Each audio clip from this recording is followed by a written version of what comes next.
Good morning, students.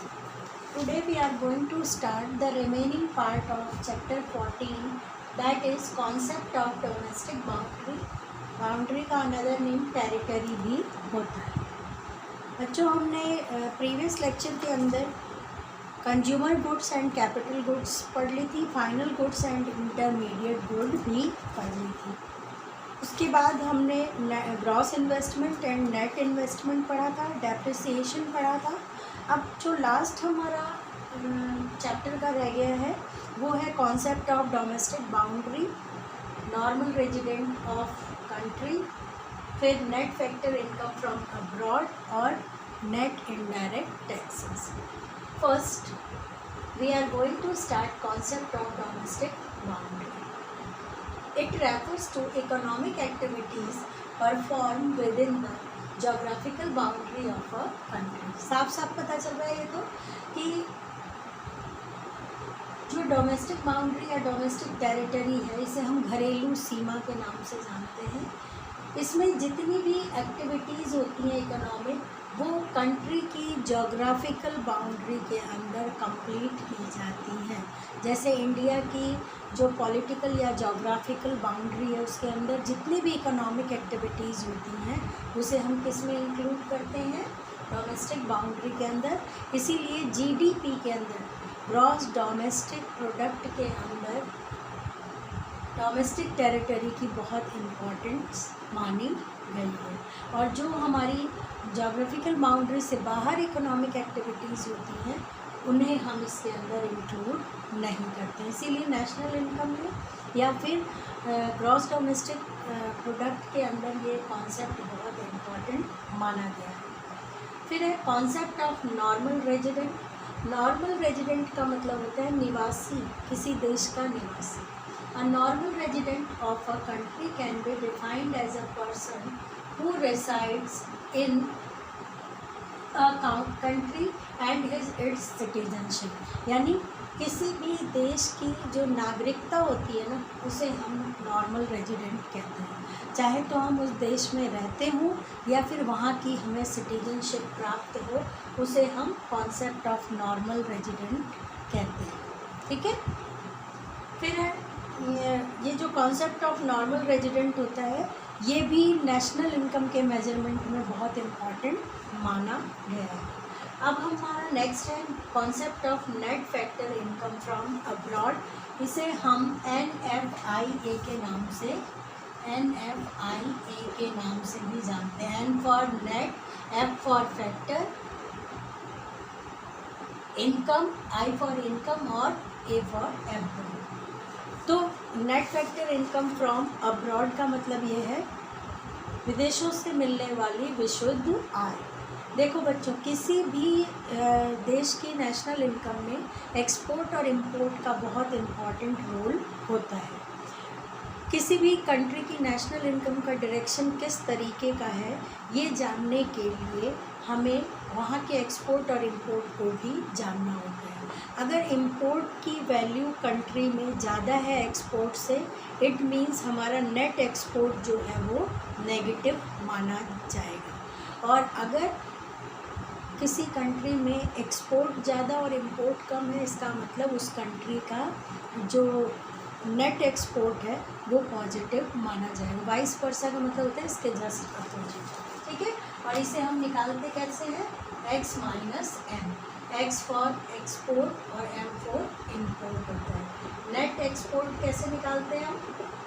Net export निकालने के लिए x में से एक्सपोर्ट में से इंपोर्ट माइनस कर देते हैं। अगर ये माइनस में आ रहा है मतलब नेगेटिव है, हमारी कंट्री को नुकसान है। और अगर ये प्लस में आ रहा है इसका मतलब हमें फ़ायदा हो रहा है। वाइस वर्सा मतलब ऑपोजिट चलते हैं ये। अगर प्रेजेंट पर्सपेक्टिव में हम देखें तो net factor income from abroad जो है वो factor income from abroad by the normal resident and factor income of non resident in the domestic territory के डिफरेंस को हम कहते हैं। मतलब विदेशों से मिलने वाली आय और हमारे देश से मिलने वाली आय, हमारे देश से मिलने वाली आय में से विदेशों से मिलने वाली आय को हम माइनस करेंगे तो वो अगर माइनस में होगी, नेगेटिव होगी, तो फ़ायदा है कि नुकसान है, और पॉजिटिव होगी नेगेटिव पॉजिटिव सेम ऐसे ही x माइनस एम की तरह निकालते हैं। तो इस तरीके से हम देखते हैं NFIA को निकालने का तरीका भी यही है। नॉर्मल रेजिडेंट के पॉइंट ऑफ व्यू से हम उन्हें क्या करते हैं, difference between factor income from abroad by the normal resident and factor income of non resident in the domestic territory. ठीक है, मतलब हमारी कंट्री में भी विदेशों के लोग रहते हैं वो, और हमारी कंट्री के लोग बाहर रहते हैं वो, उन दोनों के बीच का जो अंतर होता है उसे हम क्या कहते हैं, NFIA कहते हैं। ठीक है, फिर है concept of net indirect taxes. अब देखो बच्चों, NIT निकालने के लिए हमें क्या करना होता है, आप सबको मालूम है एक इम्पॉर्टेंट लाइन है कि जब भी किसी कंट्री के वैल्यूएशन की जाती है तो उसमें फैक्टर कॉस्ट पे नहीं करते, हम FC पे नहीं करते, हम मार्केट प्राइस पे करते हैं। अब ये फैक्टर कॉस्ट और मार्केट प्राइस आपको समझनी होगी बच्चों। फैक्टर कॉस्ट और मार्केट प्राइस जो होती है, इसके अंदर क्या होता है, जब हम किसी कंट्री की डेवलपमेंट की बात करते हैं या किसी भी कंट्री के प्रोडक्शन की बात करते हैं तो वो मार्केट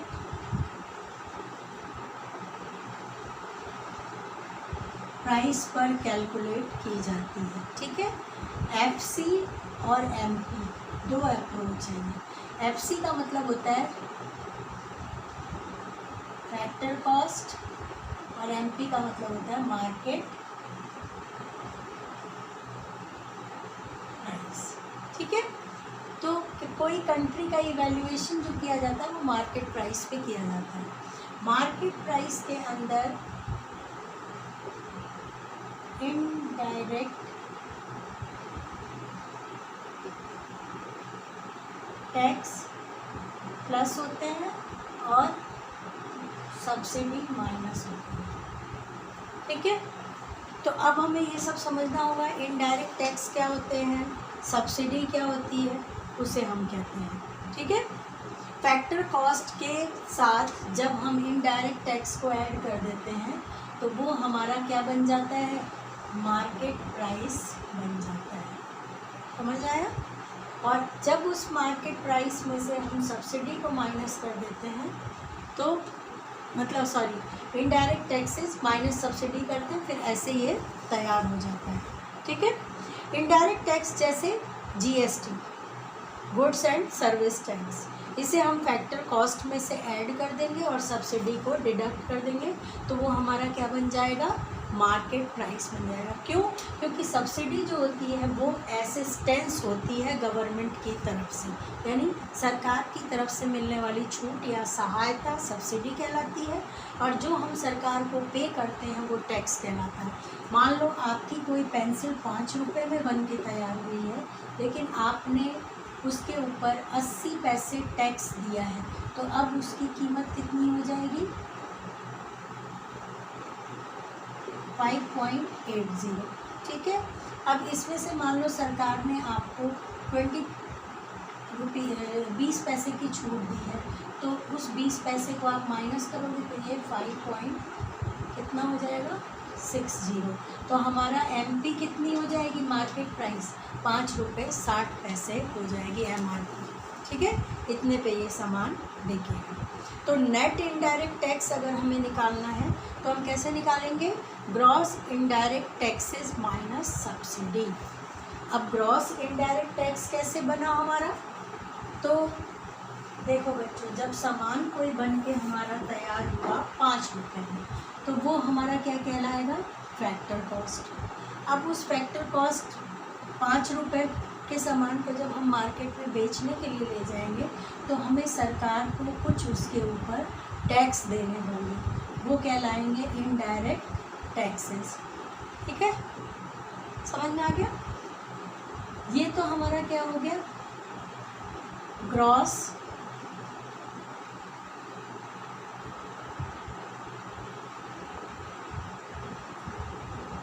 इनडायरेक्ट टैक्स हो गया। ठीक है,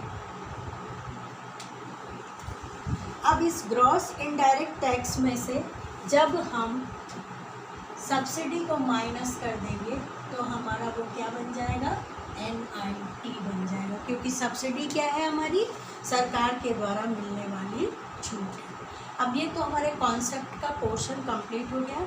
अब हम ये लास्ट का जो पैराग्राफ है बच्चों, इसके अंदर ये लिखा हुआ है कि प्रेजेंट में हमने स्टार्टिंग में पढ़ा था, एंशियंट टाइम में 2 सेक्टर मॉडल था, हाउस होल्ड और बिजनेस फर्म्स। ऐसे आपने सर्कुलर फ्लो पढ़ा, ये हाउस होल्ड और यहाँ पर बिजनेस फर्म, ठीक है। यहाँ से land, labour, capital and entrepreneur ये इधर जाते हैं बिजनेस फर्म की तरफ से, बिजनेस फर्म की तरफ से बना हुआ गुड्स एंड सर्विसेज यहाँ आते हैं, ठीक है। फिर इस फैक्टर के बदले इन्हें फैक्टर पेमेंट मिलता है और ये यहाँ से खर्चा करते हैं, कंजम्पशन एक्सपेंडिचर करते हैं। यहाँ पर सेविंग का कोई अप्रोच नहीं था, लेकिन आपको मालूम है प्रेजेंट में सेविंग, इन्वेस्टमेंट ये बहुत ही इम्पॉर्टेंट अप्रोच है। तो प्रेजेंट में हम देखते हैं 2 सेक्टर मॉडल नहीं बल्कि 4 सेक्टर मॉडल, और अगर बहुत एडवांस मॉडल हम देखें तो 5 सेक्टर मॉडल जो है वो हमें देखने को मिलता है। देखो यहाँ पे अंडरलाइन भी कर लेना आप कि in real world instead of 2 sector circular flow, यानी वास्तविक जगत में 2 सेक्टर मॉडल को छोड़कर, इंस्टेड ऑफ का मतलब छोड़कर, income we have 4 sector circular flow of income, ठीक है। फिर है मैक्रो इकोनॉमिक्स के अंदर हम किन किन चीज़ों की स्टडी करते हैं, तो वो दे रखा है नेशनल इनकम की, एम्प्लॉयमेंट की, सेविंग की, इन्वेस्टमेंट की, जनरल प्राइस लेवल की और फ्लक्चुएशंस इन इकोनॉमिक डेवलपमेंट, यानी आर्थिक विकास में उतार चढ़ाव की स्टडी करते हैं। फिर नेशनल इनकम के अंदर बेसिकली इकोनॉमिक एक्टिविटी की स्टडी की जाती है, और इकोनॉमिक एक्टिविटी क्या है, animal industry, agriculture industry, trade and other business activities, ये सब चीज़ें इसके अंदर आती हैं। बच्चों ये आपका चैप्टर 14 कंप्लीट हो गया है। 15 आपके रिवाइज्ड कोर्स में से एलिमिनेट कर दिया गया या डिडक्ट कर दिया गया या डिलीट कर दिया गया है, इसलिए चैप्टर 15 आपको नहीं पढ़ना है। चैप्टर 14 तो बहुत इजी था, consumption good, capital good, final good, intermediate good, net indirect taxes, normal resident, NFIA, ये सब कॉन्सेप्ट आपने पढ़े जो नेशनल इनकम की कैलकुलेशन में बहुत इम्पॉर्टेंट माने गए हैं। अब जो चैप्टर 15 है वो आपके कोर्स में नहीं है। चैप्टर 16 जो है वो methods of calculation of national income है। नेशनल इनकम को कैलकुलेट करने के कौन कौन से मेथड होते हैं, उसमें आपके ये चैप्टर 14 बहुत काम आएगा, क्योंकि इसमें आपने कॉन्सेप्ट पढ़ लिए हैं, ठीक है। थोड़ी प्रॉब्लम आपको उस चैप्टर को पढ़ने में हो सकती है, क्योंकि बीच का जो चैप्टर 15 है वो उसमें से हटा दिया गया, लेकिन वो चैप्टर को जोड़ने के लिए जो जो चीज़ों की हमें नीड होगी उसे हम कर लेंगे study. That's all for today. इसके complete question answer MCQ multi choice question, very short ऐसे टाइप कंप्लीट क्वेश्चन आंसर आपको कॉपी में करने हैं और मेरे नंबर पे सेंड करने हैं। That's all for today.